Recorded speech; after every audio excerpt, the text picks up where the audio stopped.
المرسلين والحمد لله رب العالمين. بزرگوں اور میرے پیارے بھائیوں، اللہ کے دربار میں بندگی، احتیاج یعنی اپنے آپ کو حاجت مند بنانا اللہ کے سامنے، اپنے آپ کو محتاج بتانا اللہ کے سامنے، یہ باتیں اللہ کو بہت پسند ہیں، اور یہی باتیں نبیوں کی زندگی میں ہوتی ہیں. وہ ایک ایک بات کے لیے، ایک ایک چیز کے لیے اپنے آپ کو اللہ کے سامنے محتاج اور فقیر بتاتے ہیں کہ اللہ میں فقیر ہوں، میں محتاج ہوں، انا البائس الفقیر، میں خوفزدہ ہوں، میں فقیر ہوں، ڈرا ہوا ہوں، آپ کی مدد چاہتا ہوں. اس کو انابت کہتے ہیں، دلوں کا رجوع اللہ کی طرف، اللہ کی عظمت کے ساتھ، اللہ کی بڑائی کے ساتھ، اور اللہ سے امیدوں کے ساتھ. اللہ سے امیدوار رہنا چاہیے، کیونکہ اللہ نے بہت بشارتیں دی ہیں، تو بشارتیں دے کر امید کیسے نہیں پوری کرے گا؟ اس نے کہا وابشروا واملوا ما یسرکم، بشارتیں سنو تاکہ امیدیں پیدا ہو، فضیلتیں سنو تاکہ وعدوں کا یقین پیدا ہو، اور اللہ سے امیدوار رہو. اور کوئی امید پوری کرنے والا نہیں ہے، اور کوئی مرادوں کا پہنچ دینے والا نہیں ہے سوائے اللہ کے. تو عبادت میں، دعا میں توحید ہوتی ہے، ایک ہی ہے پروردگار، اسی کی عبادت کی جائے گی، اسی سے مانگا جائے گا، اور وہ مانگنے والوں سے خوش. اللہ تعالیٰ مانگنے والوں سے خوش، نہ مانگنے والوں سے ناراض.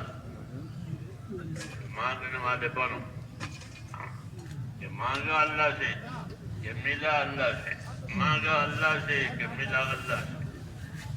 نہ کسی سے مانگا جائے گا، نہ کوئی دے گا. اللہم لا مانع لما اعطیت ولا معطی لما منعت. اللہ آپ نہیں دیں گے تو کوئی نہیں دے سکتا، آپ روک دیں گے تو کوئی دے نہیں سکتا، آپ دیں گے تو کوئی روک نہیں سکتا. اس لیے اللہ تعالیٰ سے پر امید ہو کر اپنی حاجتوں کو مانگنا چاہیے. ہاں، اس نے دعا مانگنے کا حکم دیا ہے اور قبول کرنے کا وعدہ کیا ہے. دعا مانگنے کے لیے حکم دیا ہے، ادعونی، مجھ سے مانگا کرو، مجھے پکارا کرو، استجب لکم، میں قبول کروں گا، تمہاری پکار کا جواب بھی دوں گا. اللہ تعالیٰ اپنے بندوں کی طرف رافت اور رحمت سے متوجہ ہے.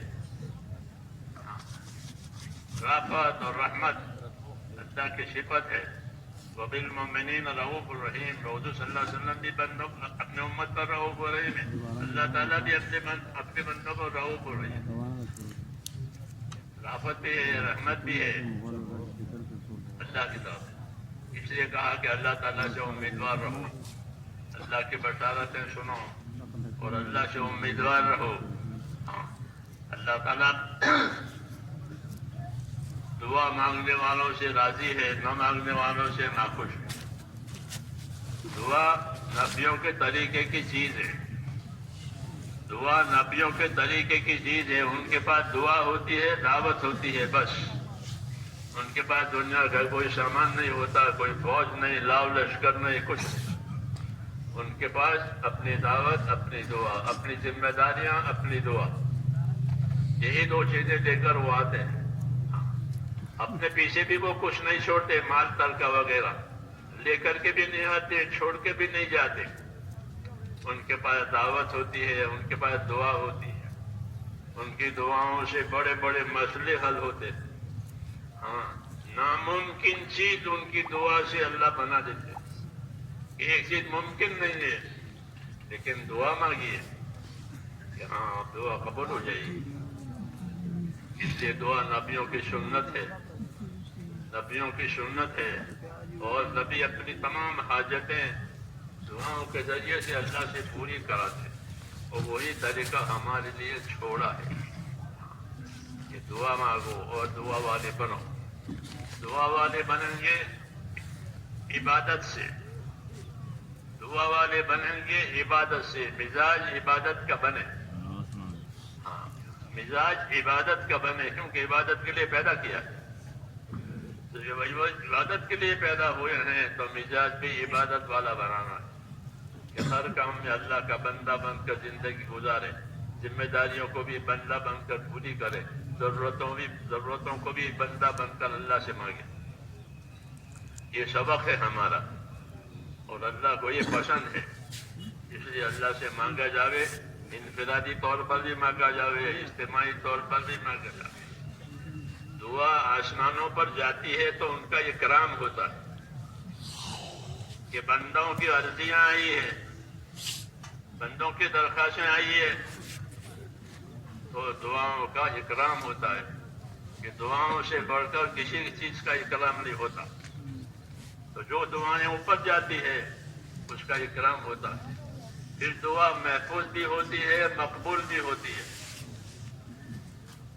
محفوظ مقبول کا مطلب یہ ہے کسی دعا کا نتیجہ ابھی کے ابھی ظاہر کرنا ہے تو اس کی بات کو قبول کر کے اس کو اسی کے وقت نتیجہ دے دیتے ہیں، یہ لے لو.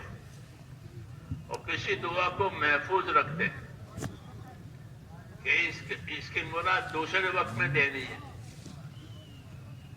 تو دعا مقبول بھی ہوتی ہے، محفوظ بھی ہوتی ہے، مردود نہیں ہوتی. یہ یاد رکھو کہ دعا رد ہوتی ہی نہیں ہے. کتنا گنہگار آدمی دعا مانگے مگر وہ دعا عبادت ہے، وہ رد نہیں ہوگی. ہاں، یہ ہو سکتا ہے کہ کسی حکمت کی وجہ سے اللہ اس کی قبولیت ظاہر کرنے میں دیر کرے، اور کبھی حکمت کا تقاضا ہوتا ہے تو اسی وقت مانگی، اسی وقت دے دی. یہ ہوتا ہے. موسیٰ علیہ السلام نے اور ہارون علیہ السلام نے دعا مانگی کہ فرعون کا ظلم بہت ہو گیا ہے اور یہ آگے نکل گیا ہے، اس لیے اس کے حق میں بد دعا فرمائی، اور ہارون علیہ السلام نے آمین کہی.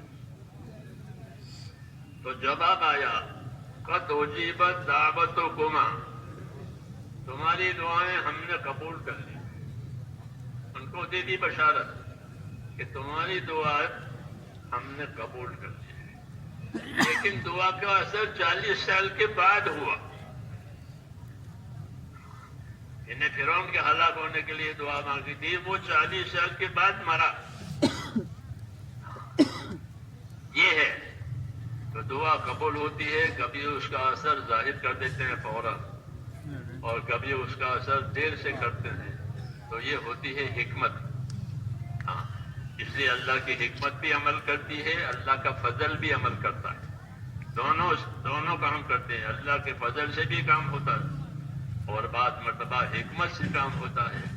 تو حکمت بندہ جانتا نہیں ہے، اس لیے وہ پریشان ہوتا ہے. تو ان کو گھبراؤ مت، حکمت کی وجہ سے کبھی دیر ہوگی، پھر بعد میں اپنے فضل سے تمہاری مراد پوری کر دی جائے گی. خدا گر پر حکمت بندہ دارے، کشایت و فضل دارے دی گرے. جو کہا کہ خدا گر پر حکمت بندہ دارے، کشایت و فضل دارے دی گرے، کہ اللہ نے حکمت سے اگر کوئی دروازہ بند بھی کر دیا ہے تو گھبراؤ مت، یہ دروازہ حکمت سے بند ہوا ہے، اب فضل سے دوسرا دروازہ کھلنے والا ہے. کیونکہ اللہ کے خزانے دینے کے لیے ہے، سمیٹنے کے لیے نہیں ہے. سمیٹنے کے لیے نہیں ہے. دنیا کے اداروں میں سمیٹا جاتا ہے، لاؤ لاؤ لاؤ. اللہ کے ہاں سمیٹنا نہیں ہے، بلکہ اللہ کے ہاں تو دینا ہی دینا ہے. جتنے خزانے ہیں سب بندوں کے لیے.